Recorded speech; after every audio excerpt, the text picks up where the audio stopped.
अय तुला एक प्रश्न विचारू का? हा विचारा ना. तुला आवडलेलं आतापर्यंत प्रेक्षणीय स्थळ त्याचं वर्णन कर बरं. मला आवडलेलं आतापर्यंतचं स्थळ म्हणजे म्हटलं तर मला एक डॉक्टर स्थळ आलं होतं. डॉक्टर मुलगा होता. मला सगळ्यात जास्त ते स्थळ आवडलं होतं. ते घरी पण सगळ्यांना आवडलं होतं, माझ्या पप्पाला, मम्मीला, सगळ्यांना. हा पण ते विषय असा झाला की ते खूप दूरचं स्थळ होतं. हा म्हणजे जायला यायला जवळपास 6-7 तास लागत होते. जायला 7, यायला 7. तर म्हणून मग ते स्थळ थोडं म्हणजे पप्पा नको म्हणले आणि मग ते स्थळ कॅन्सल केलं. आणि तसे मला आणखीन 4-5 स्थळ आले होते. हा काही शिक्षक, हे टीचर, हे ते होते. हा पण ते बी काय कुणाला हे नाही आवडलं, कुणाला तिकडलं नाही आवडलं, तिकडचं नाही काढलं नाही आवडलं, अच्छा. असं काय झालं.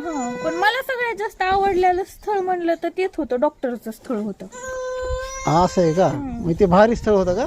सगळ्यात भारी स्थळ होतं.